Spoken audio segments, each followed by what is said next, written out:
Hello, great minds. Welcome to Learn with SOS. My name is also Steve Sebastian, KNUS State School of Business. And today, I am honored to walk you through Project Management, ISD 466 Multiple Choice Questions. The aim of this video is to prepare ourselves for the forthcoming mid-semester and end of semester. By so doing, it will help us to do our revisions very well. Some of the questions will prompt us to take a second look at some areas that we overlooked while doing our revision. But before we get started, I'll be glad if you could let me know the number of questions you had right in the comment section. And you can feel free to comment, like, and share for more MCQs on various lessons. Now, let's begin our test for today. Question number 1. A formal document that describes a project in its entirety and authorizes the beginning of a project is statement of work, project charter, bill of projects, or project blueprint. Yes, you are right. The answer is project charter. So charter is just a document that it initiates or it shows the commencement of a project. It also describes the project in its entirety. So that is a project charter. So that makes B our answer. Number 2. The outcomes used to track a project's progress is known as. The outcomes used to track a project's progress is known as deliverables, performance, specifications, execution. The answer is A, deliverables. Deliverables are outcomes. If you want to check if the project is on track, you want to know if the project is delivering, we use the deliverable. And at every phase, you see a project goes through 4 phases. At every stage in a project, each stage comes with its own deliverables, of which you get to know them later on. So that makes A the answer, deliverables. Number 3. All but one is a technical assessment of a project's success. In determining the success of a project, we do 2 assessments. We have the technical assessment, or what we call the determinant, and we have the general assessment, or what we call the dimension. So looking at the question, that means all the options are what? Technical assessment of project success. So 1 is not technical. That means one of them is rather a general assessment or a dimension. Yes, you are right. The answer is business success. Business success is rather a general assessment, not a technical assessment. So that makes B our answer. Question number 4. PMBOK stands for. It stands for Project Management Body of Knowledge. One of the largest professional bodies when it comes to project management. So that makes D our answer. Okay, let's move to question number 5. All the following are projects in Ghana except Sofoline Interchange, Buidam, Nkranza Nyamuranza Road, none of the above. All of these are projects in Ghana. So that makes D the answer, because all of them are parts. So none of them is not part. Question number 6. I know students hate questions like this, but prepare to meet questions like this of this form. All but one is true about project management. So there are 4 options below. They are all true about project management. One of them is not true. Which of them do you think? Yeah, the answer is B. Projects are generally traditional. It's not true. Projects are generally not traditional because they are unique. They comes once a while. They are unique activities. So that makes B the answer. Projects are generally traditional. It's not true. But the rest, they run on budgets, they are customer oriented, and they move beyond boundaries. They are all true when it comes to project management. Question number 7. Vodafone introduced the 8 West Vodafone to Vodafone calls. Before they launched it, Airtel, then Zain, had already introduced 8 West to all networks. This describes which business threat? So there was a competition here. Vodafone was introducing something, not knowing their competitor had already introduced another one to counter what they were about to do. So that makes the answer A. So the introduction of Zain or Airtel's 8 West to all networks shortened the 8 West of Vodafone to Vodafone calls. So shortened product life cycle. So the moment you introduce something in the market and your competitor introduce something which is an upgrade of yours, it shortens your own product life cycle. Then you lose the competition. So A is our answer. We move to question number 8. Which of the following economic periods provides an opportunity for businesses to introduce new products to maximize profit?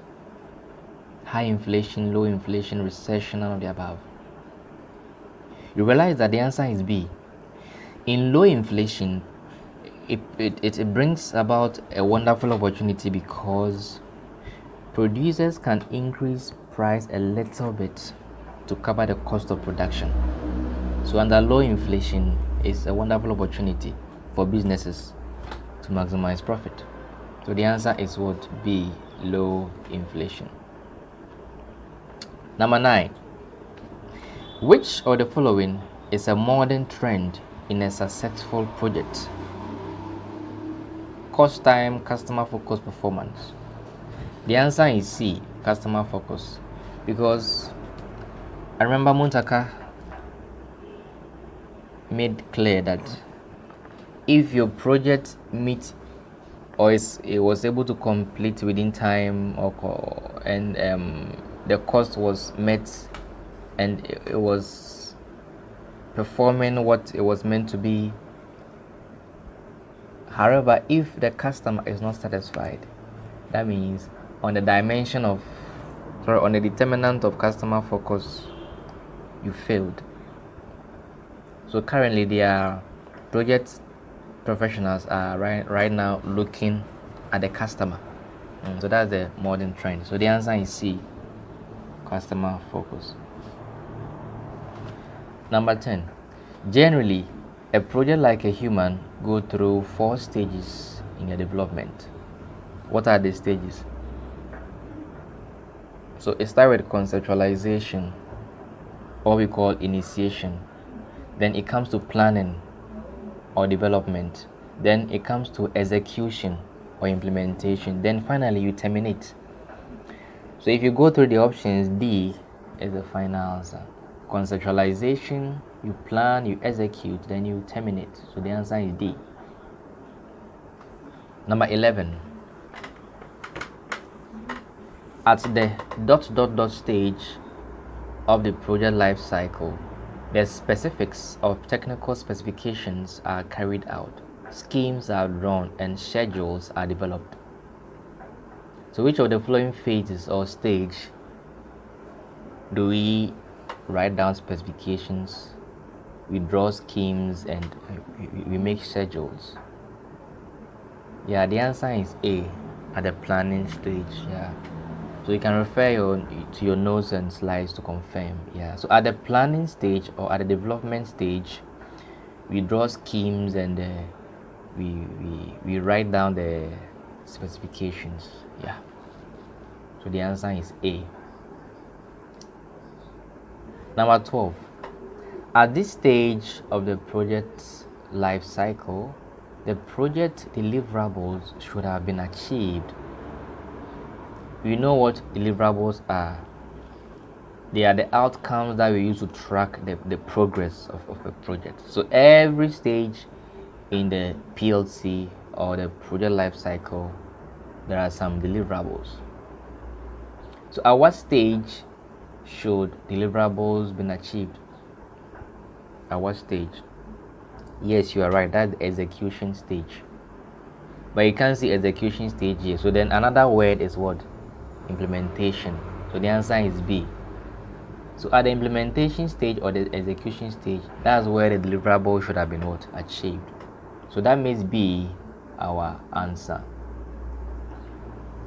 13. The amount of man hours used at the various stages of PLC creates a distribution curve.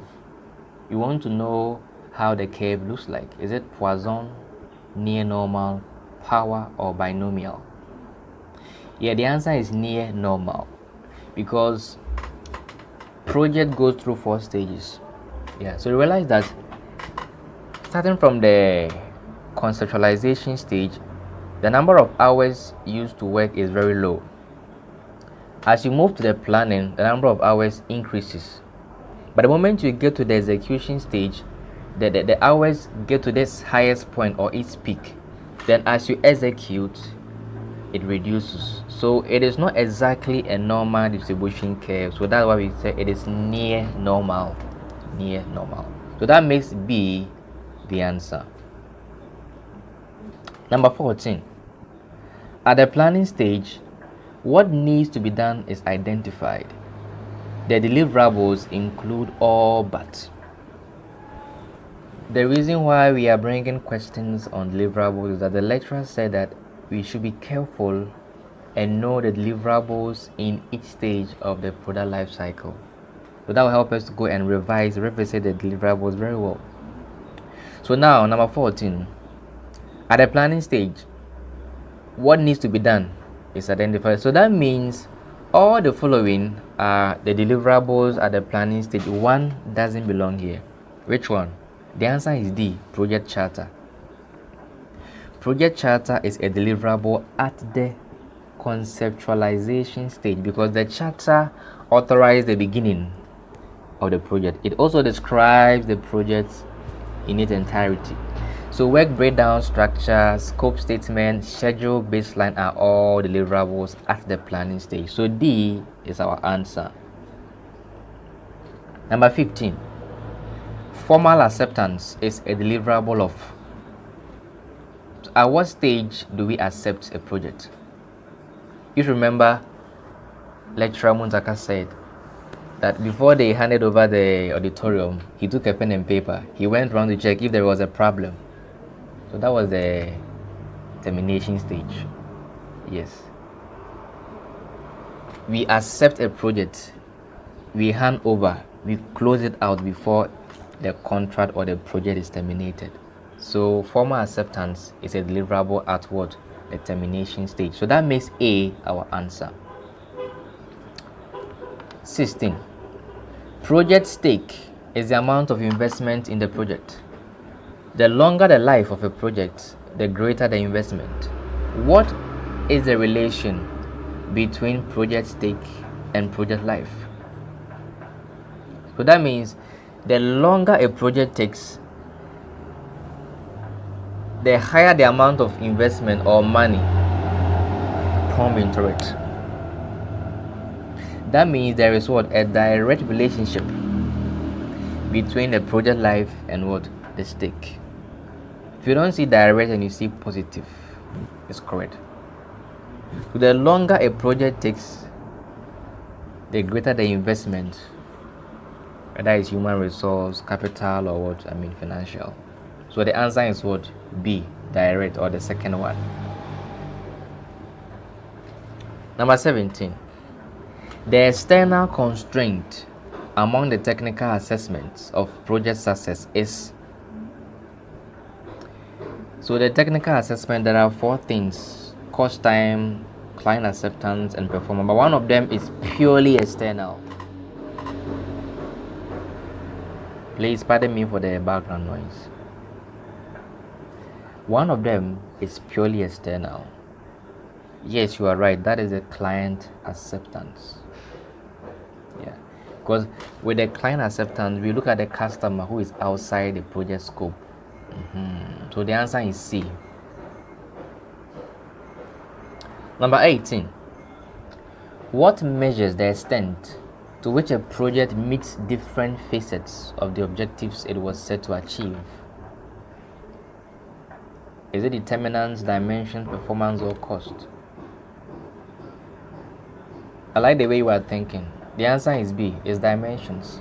Dimensions measure the extent to which a project meets what different facets of the objectives it was set to achieve. So that makes B the answer. Determinants are used to judge. Yeah, determinants are like benchmarks for judging a project. The determinants are where we have the cost, time, scope, and what client acceptance. Good. So the answer is B. Our last but one question. Pick the odd one out. Impact on client, business success, project efficiency, and cost. One of them does not belong here. Yes, I like the way you are thinking. The answer is cost. Cost is a technical assessment. But the first three, impact on client, business success, project efficiency, are all what? General assessment. I keep repeating these questions for you to go and take a second look because they are very tricky. Get to know what entails technical assessment and get to know what entails what general assessment. So the answer is cost. Cost is a technical assessment. So the answer is D. Then our last question. The project management approach is about. If you remember, the lecturer made clear that it's about teamwork, effective communication, and what? Continuous improvement, or Kaizen. So that makes D the answer. So all the above. Yeah. So that is where we end today's video. Great minds, thank you very much for having you here. And don't forget to like, comment, and subscribe for more multiple choice questions on almost all the courses that we are doing this semester. See you when I see you.